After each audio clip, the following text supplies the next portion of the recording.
let's stay within the realm of antitrust, because I noticed on Twitter you're pushing back on this a little bit.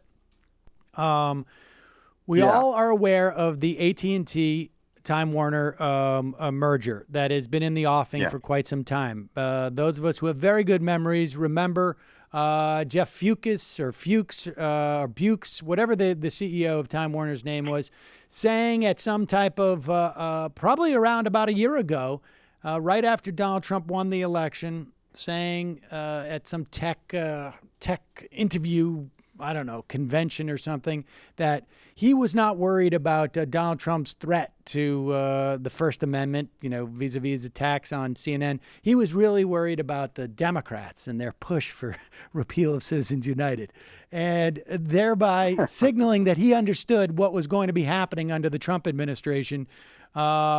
You've got to kiss this guy's ass. He didn't have his own forbidden city to take him to convince Donald Trump that he should just give him the store.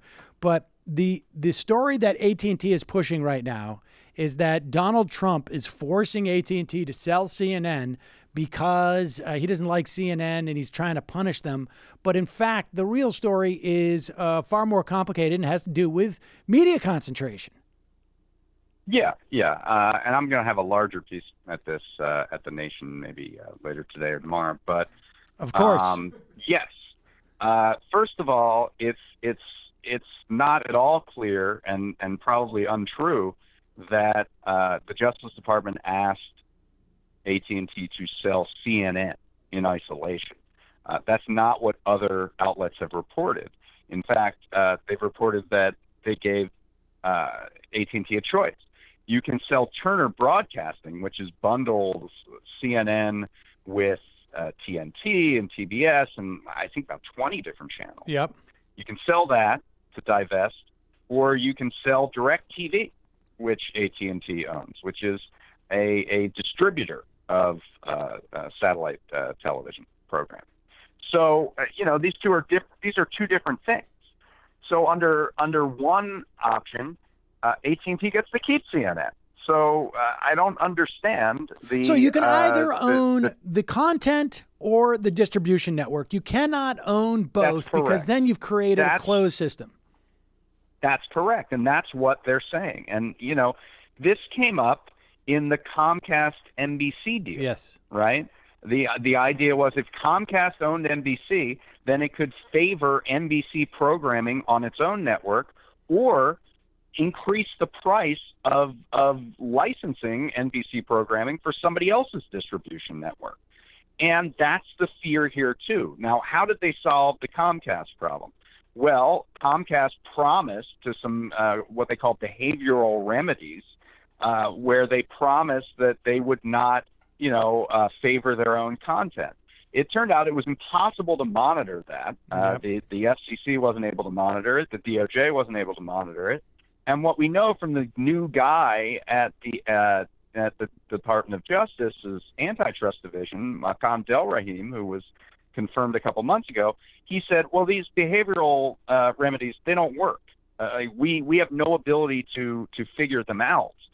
So then the only other step, unless the Justice Department is going to cancel the deal and say you can't do it, which, I would say they should, but short of that, the only remedy is divestiture, saying, okay, if we can't track whether you're or not you are favoring your own content and hurting your rivals, then we're going to say you can't own both. And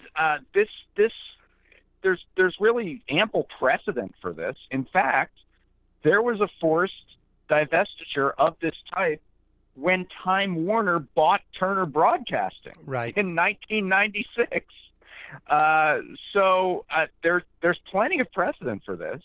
And I think that the media, because there's this assumption that Donald Trump is doing everything, because of his own ego, which most of the time is correct, that automatically this is another example of him punishing his enemies by trying this divestiture of CNN. I really think that goes way ahead of the evidence here. And indeed, it would be a good idea to force this divestiture, regardless of where Trump's going to go with it. Now, the problem is that Trump has pretty much expressed his loathing of CNN, has said that he would, block this merger while on the campaign trail. And so there's an appearance of impropriety such that if AT&T, who is leaking this idea to the press, if they decide to fight this in court, clearly their legal strategy will be, we are being punished because of a vendetta by Donald Trump. Right. And a federal court may accept that as correct. And so this is actually sort of a tragedy, I think, this story, because here we have the Justice Department finally going further in terms of trying to prevent media consolidation, but because they have a loudmouth in the White House, they may be blocked from actually doing this thing that would be salutary. It also occurs to me, what happens when Donald Trump realizes that we have a functional Justice Department? Will he not be like, wait, what? Right. That's not what we're supposed to be doing. I mean, when Steve Bannon hears about this, isn't he going to be like, wow, who didn't fire those guys yet? Also, it's not clear to me that selling CNN along with Turner Broadcasting to a willing purchaser would hurt CNN. Why would that hurt CNN? I mean, when Sinclair Media goes and buys it, what's the problem? I mean, that's the, Well, that would be a larger problem. Right, but, exactly. But it wouldn't affect the bottom line of CNN. Like, CNN would thrive. I just don't see the rationale here that this is somehow indicative of vindictiveness on the part of Donald Trump. I mean, it may be a function of that as well, but it's still good policy, it seems to me. I mean, exactly. This concentration is crazy. All right, well, hi, folks. Sam Seder here. We still need your help on our Patreon page. YouTube ads have come back, but not nearly as much as we had before. So if you can help us out, any little bit helps. Head over to our Patreon page right at this URL, and you'll help us keep helping you by making videos